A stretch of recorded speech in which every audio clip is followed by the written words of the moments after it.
ओम शांति। भगवद गीता श्लोक क्लास में आज का श्लोक है अध्याय 6 का 20वां श्लोक। अध्याय 6 श्लोक नंबर 20। श्लोक है यत्रोपरमते चित्तम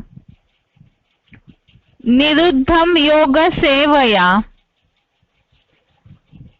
यत्र चैवात्मनात्मानं पश्यन्नात्मनि तुष्यति। श्लोक दोबारा। यत्रोपरमते चित्तम निरुद्धम योग सेवया यत्र चैवात्मनात्मानं पश्यन्नात्मनि तुष्यति। श्लोक का संधि विच्छेद है यत्र उपरमते चित्तम निरुद्धम योग सेवया यत्र च एव आत्मना आत्मानं पश्यन् आत्मनि तुष्यति। संधि विच्छेद दोबारा। यत्र उपरमते चित्तम निरुद्धम योग सेवया यत्र च एव आत्मना आत्मानं पश्यन् आत्मनि तुष्यति। शब्दों का अर्थ है यत्र अर्थात जिसमें योग सेवया अर्थात योग अभ्यास द्वारा निरुद्धम अर्थात नितांत वशीभूत चित्तम अर्थात चित्त उपरमते अर्थात उपराम हो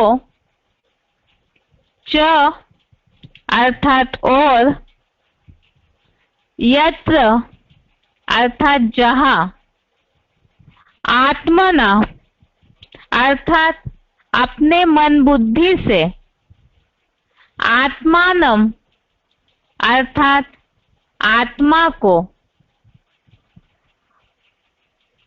पश्यन्नात्मनैव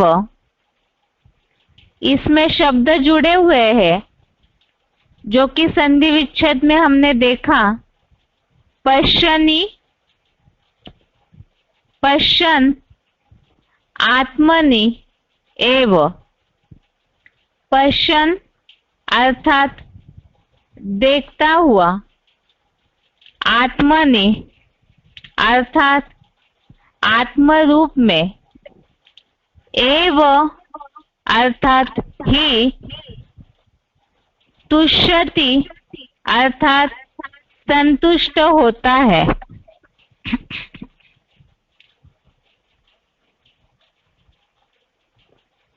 शब्दों के अर्थ दोबारा। यत्र अर्थात जिसमें योग सेवया अर्थात योग अभ्यास द्वारा निरुद्धम अर्थात नितांत वशीभूत चित्तम अर्थात चित्त उपरमते अर्थात उपराम हो च अर्थात और, यत्र अर्थात जहाँ, आत्मना अर्थात अपने मन बुद्धि से,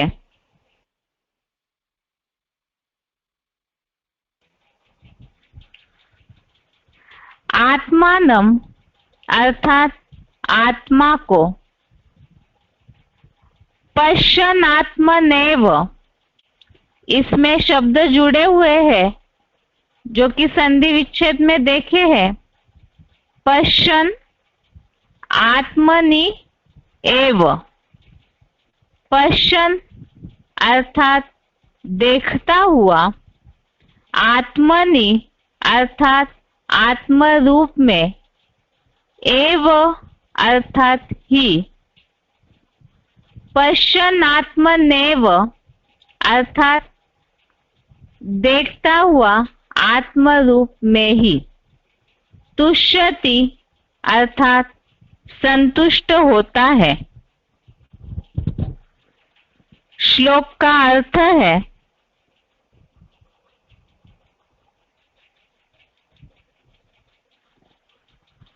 जिसमें योग अभ्यास द्वारा नितांत वशीभूत चित्त उपराम हो और जहां अपने मन बुद्धि से आत्मा को देखता हुआ आत्म रूप में ही संतुष्ट होता है।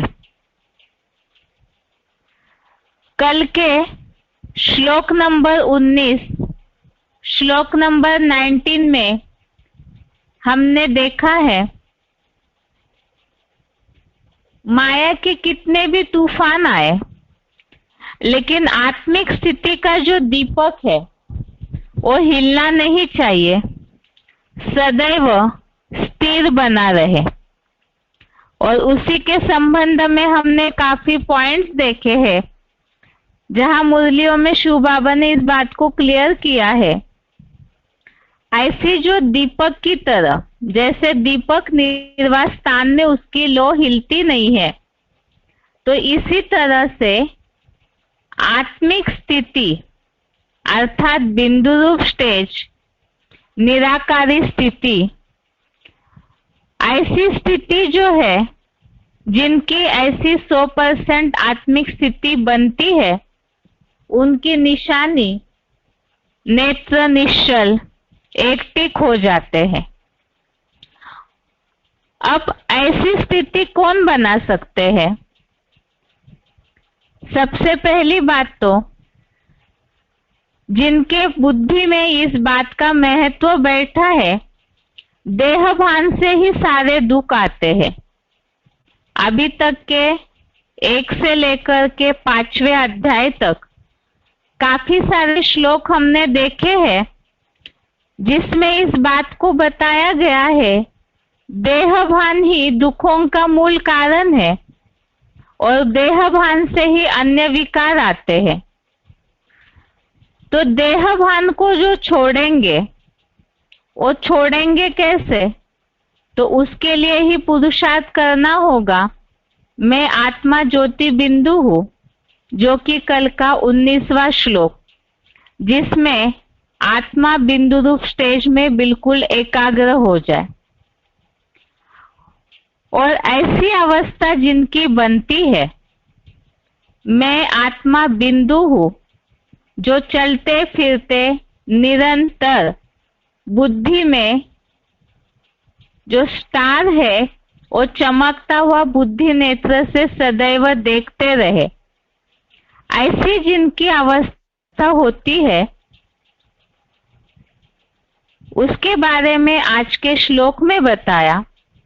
जिस अवस्था में योग अभ्यास के द्वारा नितांत वशीभूत चित्त अर्थात योग के अभ्यास द्वारा लगातार जो ऐसी आत्म बिंदु स्टेज की प्रैक्टिस करते हैं, तो चित्त वशीभूत होना अर्थात मन बुद्धि पूरी कंट्रोल में आना, जिनकी ऐसी मन बुद्धि कंट्रोल में है, वशीभूत चित्त है, तो वो उपराम हो जहां अपने मन बुद्धि से आत्मा को देखता हुआ। अब देह भान से उपराम हो गए, मन बुद्धि वशीभूत हो गई, अर्थात आत्म ज्योति बिंदु स्टार में ही एकाग्र हो गई। अनकंट्रोल्ड है, अर्थात देह के संबंध, देह के पदार्थों में मन बुद्धि का बिखराव है। और जहां नितांत वशीभूत चित्त हो गया, मन बुद्धि आत्म ज्योति बिंदु में एकाग्र हो गई, तो उपराम हो गए, देह भान से उपराम हो गए, जिसके लिए मुरलियों में, अव्यक्तवाणियों में एक शब्द और आता है, फरिश्ता, अर्थात जिनका इस दुनिया से, फर्श की दुनिया से कोई रिश्ता नहीं। जैसे शिव बाप है, सदैव ही सदा शिव है, वो तो जन्म मरण के चक्र में आते नहीं, तो इस दुनिया में आते हुए भी वो सदैव उपराम है। ऐसे ही याद के अभ्यास के द्वारा जिन्होंने ऐसी अवस्था बनाई है, जिनको याद करेंगे तो वैसी अवस्था बनेगी, तो भगवान इस दुनिया से पूरे उपराम है, न्यारे है। ऐसे ही जो उपराम हो जाते हैं, जहां अपने मन बुद्धि से आत्मा को देखता हुआ आत्म रूप में ही संतुष्ट होता है, अर्थात जो बिल्कुल एक टिक हो गए, बिंदु रूप स्टेज में, बीज रूप स्टेज में, निराकारी स्टेज में टिक गए, सदैव निरंतर 24 घंटा बुद्धि आत्म ज्योति बिंदु स्टार में एकाग्र है, तो ऐसे जो है वो आत्मा में ही संतुष्ट है, क्योंकि इस दुनिया से तो रिश्ता टूट गया, बुद्धि से नाता तोड़ दिया, तो आत्मा में ही वो संतुष्ट रहते हैं। और जो आत्मा में ही संतुष्ट रहते हैं, जैसे कि चौथे अध्याय का 38वां श्लोक हमने देखा था, जिसमें ये बात का उल्लेख आया था कि पुरुषार्थ पूर्ण होने पर ज्ञान के द्वारा जो पूरी तरह से अपनी अवस्था को ऐसे बना लेते हैं। अध्याय 4 का श्लोक नंबर 38 में एक उल्लेख आया था कि इस संसार में ज्ञान के समान पवित्र कुछ भी नहीं है, तो याद और ज्ञान, इसके द्वारा जिन्होंने अपनी याद की अवस्था के द्वारा सिद्धि को प्राप्त किया, याद से संपूर्ण सिद्ध रूप पुरुषार्थ पूर्ण होते ही अपनी आत्मा में स्वयं सज्ञान को पा लेता है, जिसका उल्लेख भक्ति मार्ग में रामायण में जो आया है, भूतल देख ही शैलवन, अर्थात जो पूरी तरह से आत्मा में ही संतुष्ट हो जाते हैं, तो इतने ज्यादा वो एकाग्र हो जाते हैं, उसमें संतुष्ट होते हैं कि उस आत्मिक स्थिति के द्वारा ही वो सब कुछ प्राप्त कर लेते हैं। सारी दुनिया के जो सुख है उसको भी एक स्थान पे बैठे बैठे ही अनुभव कर लेते हैं। तो यहाँ देह का जो सुख है, देह विनाशी है, जो दूसरे अध्याय में भगवान ने अर्जुन को बहुत स्पष्ट रीति से समझाया है। ये देह तो विनाशी है और देह के इंद्रियों से जो सुख भोगते हैं वो क्षणभंगुर है, अल्पकालीन है। और इस बात का महत्व जो समझ लेते हैं, तो आत्म रूप में ही, आत्म ज्योति बिंदु में ही पूरी तरह संतुष्ट होते हैं। आत्मा का सुख लेने में ही जिनको बहुत मजा आता है। इस श्लोक का क्लैरिफिकेशन सहित अर्थ भी पढ़ते हैं। क्लैरिफिकेशन सहित अर्थ है, जिस अव्यक्त अवस्था में आत्मा का परमात्मा से योग अभ्यास द्वारा नितांत वशीभूत चित्त परमात्मा में उपराम हो और जहां अपने मन बुद्धि से भ्रू मध्य में ज्योति बिंदु स्वरूप में स्थिर अव्यक्त आत्मा को देखता हुआ आत्म रूप परमपिता शिव समान परमात्मा में ही संतुष्ट होता है।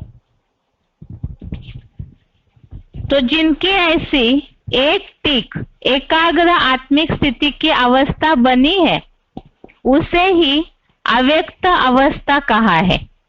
व्यक्त अर्थात शरीर जो दिखने में आता है, आत्मा इन विनाशी आंखों से देखने में नहीं आती है, तो वो देखने में नहीं आती अर्थात अव्यक्त है। और जिस अव्यक्त अवस्था में अर्थात आत्म स्टार में जिनकी मन बुद्धि एकाग्र हुई है, देह के इंद्रियों का बिल्कुल भी भान जहां नहीं है, तो वो है अव्यक्त अवस्था। और ऐसी अव्यक्त अवस्था में आत्मा का परमात्मा से योग अभ्यास द्वारा नितांत वशीभूत चित्त परमात्मा में उपराम हो, अर्थात इस दुनिया से बुद्धि पूरी तरह उड़ गई और एक भगवान में ही, एक परमात्मा में ही जिनकी बुद्धि एकाग्र हो गई। इसके लिए मुरलियों में उल्लेख आता है, जहां आत्मिक स्थिति है तो वहां परमात्मा बाप की याद दूर नहीं है, वो पीछे पीछे दौड़ती है। तो आत्मिक स्थिति और परमात्मा की याद में जहां मन बुद्धि उपराम हुई है, तो वो आत्मा को देखता हुआ अर्थात आत्म ज्योति बिंदु स्टार और परमात्मा की याद इसी में ही संतुष्ट हो जाते हैं, तो वो आत्मिक सुख लेते हैं। और ऐसा जो आत्मिक सुख लेते हैं, जिसके लिए कल आने वाला श्लोक जो 21वां श्लोक है, वो आत्मा में ही संतुष्ट, आत्मिक स्थिति में ही सब कुछ प्राप्त करने वाले, जैसे कि 3रे अध्याय में एक उल्लेख हमने देखा था, आत्मा में ही तृप्त, आत्मा में ही प्रीति वाला, आत्मा में ही संतुष्ट। 3रे अध्याय का 17वां श्लोक, अध्याय 3 का श्लोक नंबर 17 में ये उल्लेख देखा हमने कि ऐसे आत्मा ज्योति बिंदु में ही जो संतुष्ट और तृप्त रहते हैं, आत्मिक सुख में ही तृप्त रहते हैं, वही स्वर्ग की परिभाषा है। और उस आत्मिक सुख को ही कल आने वाले श्लोक में नाम दिया है अतीन्द्रिय सुख का। तो यह आत्मा का सुख देह के सुख से बहुत बड़ा है। क्यों? क्योंकि देह का सुख, देह के इंद्रियों के जो विषय भोग है, उससे जो सुख समझते हैं वो वास्तव में क्षणभंगुर है। उसका परिणाम जो हमने कई श्लोकों में देखा, शुरू में अमृत समान और अंत उसका विष के समान होता है। लेकिन आत्मा का जो सुख है, आत्मा अविनाशी है, तो आत्मा का सुख भी अविनाशी है, जो मन बुद्धि से प्राप्त किया जाता है याद के अभ्यास के द्वारा, अव्यक्त स्थिति के द्वारा। तो श्लोक का सार यही है, आत्मिक सुख। उच्चारण सुनते हैं, उसके बाद पॉइंट्स।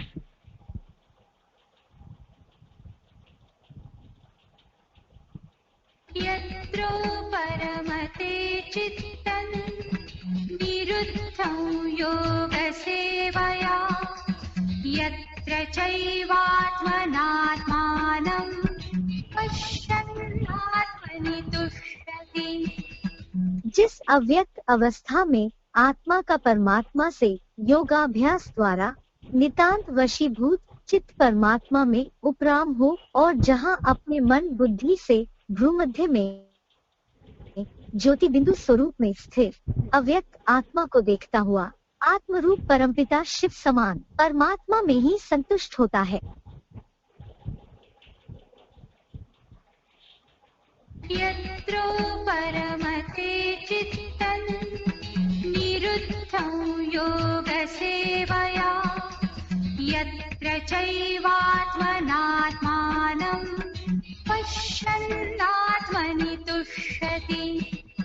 जिस अव्यक्त अवस्था में आत्मा का परमात्मा से योगाभ्यास द्वारा नितांत वशीभूत चित्त परमात्मा में उपराम हो और जहाँ अपने मन बुद्धि से भ्रूमध्य में ज्योति बिंदु स्वरूप में स्थिर अव्यक्त आत्मा को देखता हुआ आत्मरूप परमपिता शिव समान परमात्मा में ही संतुष्ट होता है।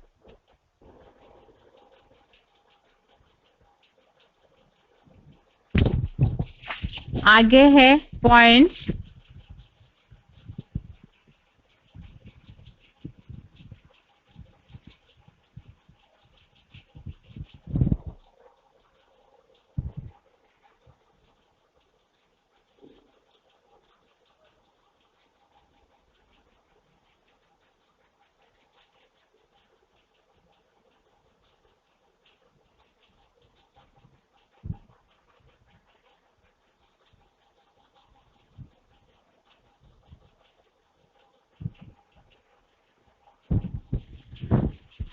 वार्तालाप नंबर 952, डिस्कशन नंबर 952, आत्मिक सुख कैसे मिलेगा।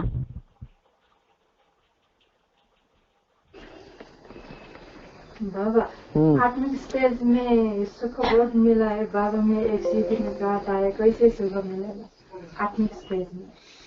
वो तो जो गुड़ खाएगा उसी को गुड़ का पता चलेगा, कहने से थोड़ी पता चल जाएगा। आत्मिक स्थिति में रहो, यहाँ स्टार को देखने की प्रैक्टिस करो, जिससे बात करो उसकी लाल लाल बिंदी को न देखो, उस स्टार आत्मा सफेद स्टार को देखो। देखते देखते ऐसी प्रैक्टिस हो जाए कि किसी के भी चेहरे को देखो, चाहे पुरुष को देखो, चाहे स्त्री को देखो, बच्चे को देखो, बूढ़े को देखो, क्या दिखाई पड़े? वो स्टार सफेद दिखाई पड़े। तो ऐसी प्रैक्टिस जिनकी बन जाएगी उनको पता चलेगा कि इसमें क्या सुख है, कैसी स्टेज रहती है। कोई गालियां भी दे जावे, ग्लानि भी कर जावे, तो उसके ऊपर असर पड़ेगा या नहीं पड़ेगा? नहीं पड़ेगा। शिव बाबा बिंदी है, बिंदी था, बिंदी ही रहेगा। ये सब पुरानी दुनिया में आता है, पुराने शरीर में आता है। और शिव बाबा को कितनी गालियां मिलती हैं, कितनी ग्लानि होती है, दुख होता है, क्यों नहीं होता? क्योंकि बिंदी है, बिंदी ही समझता है, देह है ही नहीं तो देह समझता भी नहीं। निराकारी, निरहंकारी और निर्विकारी होके रहता है। और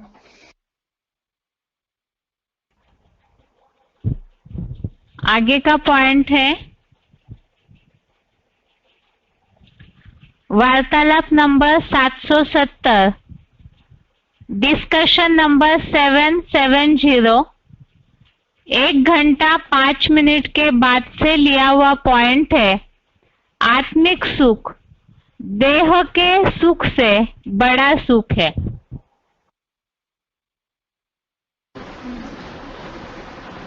देवता मत से देवताएं तो सुख भोगने के आदि होते हैं, उनके सुख में अगर तराप आती है तो तिलमिला जाते हैं। इंद्र देवता क्या करता था? है? वो देखता था हमारे स्वर्ग जा रहा है तो डोलने लगता। उन्हें सुख बहुत पसंद है। तो सुख ही दुनिया में बड़ी चीज नहीं है। सुख से भी बड़ी चीज क्या है? नहीं, सुख के अंदर शांति तो समाई हुई है। देवताओं को जो सुख मिलता है उसमें शांति भी समाई हुई है। लेकिन देह का सुख बड़ी चीज नहीं है। देह के सुख से भी ज्यादा बड़ी चीज है मन का सुख, आत्मा का सुख। देह का सुख एक जन्म से कनेक्टेड है और आत्मा का सुख अनेक जन्मों से कनेक्टेड है। आत्मिक सुख की जिसने प्रैक्टिस कर ली, ब्राह्मणों की दुनिया में रह करके लंबे समय तक आत्मिक सुख में मस्त रहता है, माने ज्ञान की बातों में मस्त रहता है। कितने भी दुख आते रहे, कितनी भी ग्लानि आती रहे, परवाह नहीं। बेगमपुर का बादशाह, तो 63 जन्मों में उसकी जिंदगी कैसी रहेगी? है? दुनिया की परवाह करेगा? नहीं करेगा, मस्त जिंदगी रहेगी। तो रानियों के जीवन में और भारत के राजाओं के जीवन में ये खास अंतर है। रानियां महलों में रह करके सुख भोगती है, राजाएं महलों में नहीं रहते हैं, वो बाहर निकल करके युद्ध करते हैं, अपने बाप दादे के मान मर्तबे को कायम रखते हैं। रानियां सर्व स्वाधीन नहीं होती और राजाएं स्वाधीन होते हैं। तो स्वाधीनता बड़ी चीज है।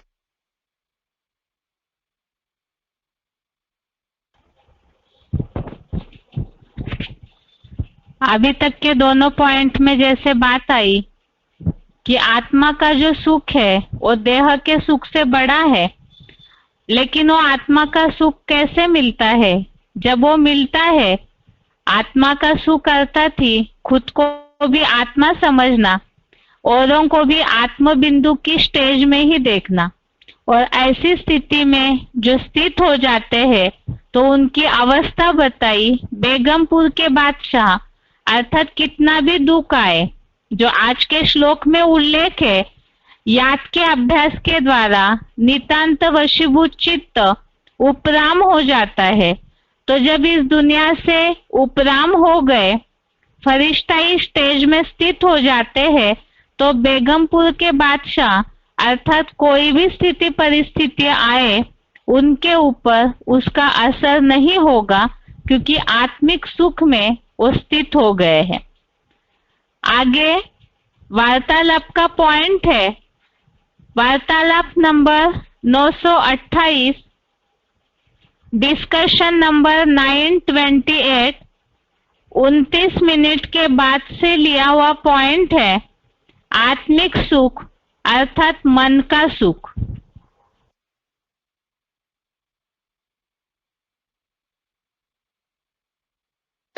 एक दुख होता है तन का और एक दुख होता है मन का। भगत सिंह जब फांसी पे चढ़ाया गया तो वो तन से दुखी हुआ या मन से दुखी हुआ? है? तन से दुखी हुआ। दुनिया ने देखा कि तन फांसी पे चढ़ाया गया, लेकिन फांसी पे चढ़ाए हुए होते हुए भी अंत समय में उनकी बुद्धि में खुशी भरी हुई थी या दुख भरा हुआ था? तो ऐसे ही जो भी राजाएं हैं देश की रक्षा के लिए, भारत माता की रक्षा के लिए, भारत की रक्षा के लिए प्राण अर्पण करते हैं, देह त्याग करते हैं, उनको खुशी होती है मन की या तन की? मन की खुशी होती है। तो आत्मा सुखी दुखी होती है या शरीर सुखी दुख होता है? तो असली सुख और दुख आत्मा का है या देह का है? आत्मा का है। तो जो आत्माभिमानी होते हैं वो आत्मा का सुख दुख देखेंगे, जो देह अभिमानी होंगे वो देह का सुख दुख देखेंगे।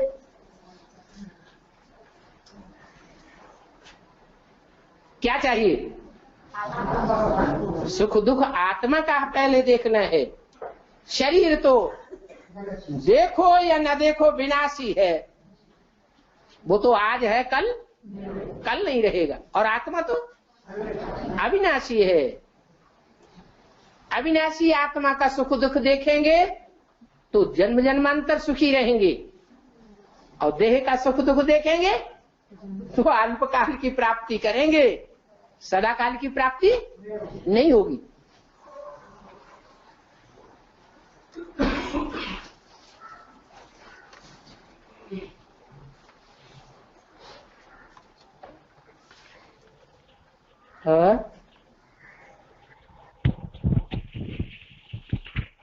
आगे का पॉइंट है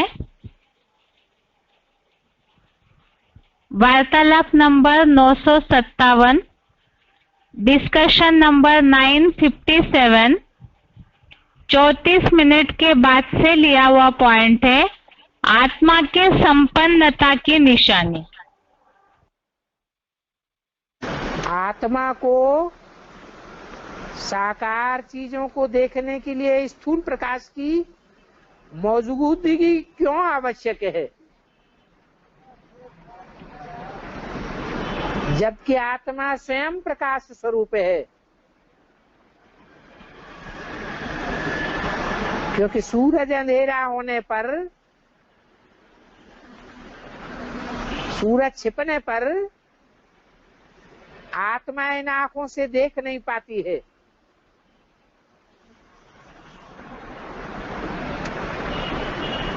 जबकि आत्मा स्वयं रोशनी स्वरूप है, तो क्यों नहीं देख पाती?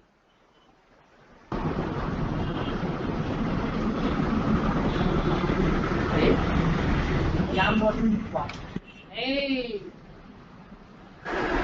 आत्मा की ऐसी प्रैक्टिस है जो 24 घंटे ज्योति बिंदु ही याद रहे। ऐसी प्रैक्टिस की है? नहीं की है तो आत्मा में खुद ही अंधेरा है। जब आत्मा ऐसी रोशनी की पुंज बनेगी कि 24 घंटे आत्मिक स्मृति खत्म ही नहीं होगी, तो अंधेरे में भी देख सकेंगे और दुनिया के उस पार क्या घटित हो रहा है वो भी देख सकेंगे।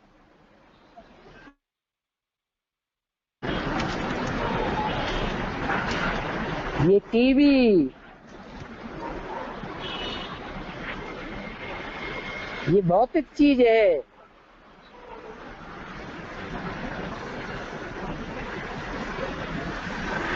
दूर की बातें यहाँ बैठे बैठे देख लेते हैं।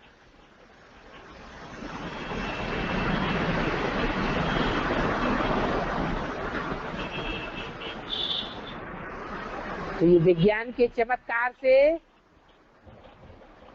योग बल का चमत्कार ज्यादा होगा या कम ताकत वाला होगा?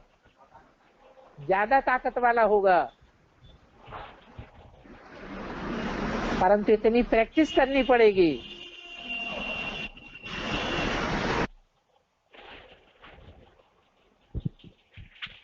आगे का पॉइंट है VCD number 3149, VCD number 3149, 40 minute के बाद से लिया हुआ पॉइंट है आत्मिक सुख की परिभाषा।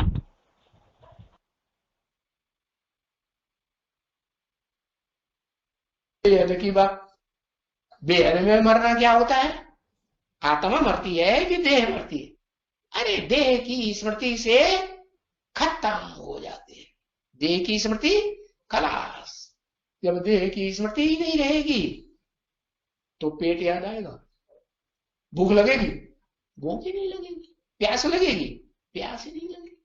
तो वो शास्त्रों में मृकंड ऋषि गाया हुआ है। क्या? मृ माने मरने वाला और कंड माने प्रसन्न होने वाला। किस बात में प्रसन्न होने वाला?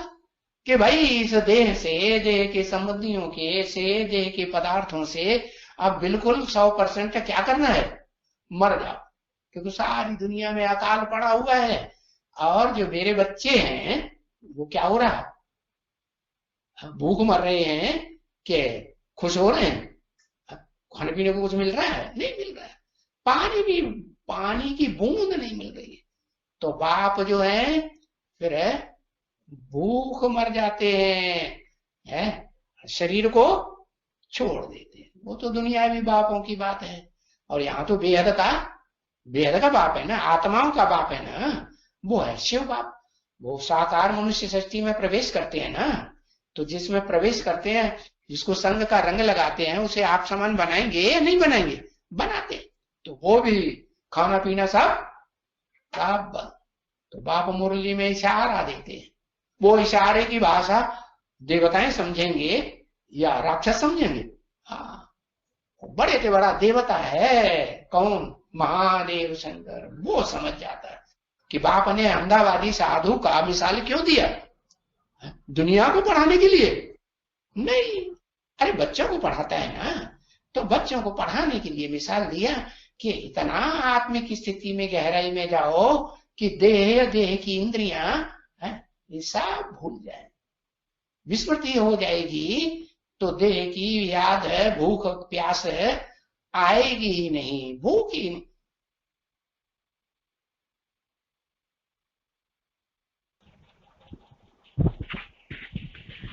अभी के पॉइंट में जैसे बात आई, भूख प्यास ये तो देह से संबंधित चीजें है। जैसे कि कल के श्लोक में भी हमने पॉइंट समझा था, भूख प्यास लगना ये भी इच्छाएं हुई देह से संबंधित। और जो आत्मिक स्थिति में 100% स्थित हो जाते हैं निराकारी स्टेज में, तो इच्छा मात्रम अविद्या हो जाते हैं। तो इसी तरह से यहाँ भी आत्मिक स्थिति में स्थित होने पर भूख प्यास आदि ये भी देह से संबंधित चीजें हैं, इनकी महसूसता ही नहीं होगी।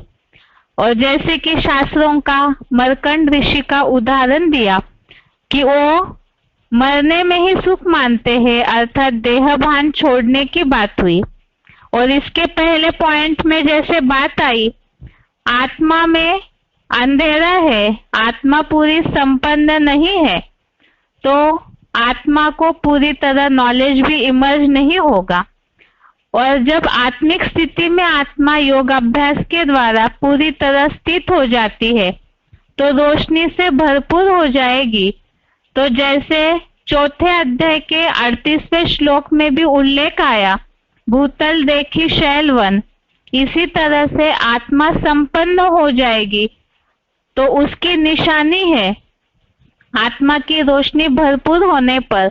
जैसे एक जगह टीवी में सारी दुनिया की चीजें दिखने में आती है, इसी तरह से जो आत्मा में ही तृप्त, आत्मा में ही संतुष्ट होते हैं, आत्मा का सुख लेने में ही जिनको मजा आता है, तो उनकी आत्मा रोशनी से भरपूर हो जाती है। तो एक जगह बैठे बैठे ही उस रोशनी के कारण उनको सारे सीन दिखाई देते हैं। तो ये आज के श्लोक का सार है, उससे संबंधित पॉइंट्स है। आत्मा का सुख देह के सुख से बड़ा है। और ये आत्मिक सुख की अनुभूति कैसे होगी? तो जितना जितना देह से परे होंगे, देह भान से, देह के संबंधी देह के पदार्थों से उपराम हो जाएंगे, नितांत योगाभ्यास के द्वारा चित्त वशीभूत हो जाएगा, तो वो आत्मिक सुख की अनुभूति कर सकते हैं। ये आज के श्लोक संबंधित पॉइंट्स है। इसके साथ ही गीता क्लास पूरा होता है। ओम शांति।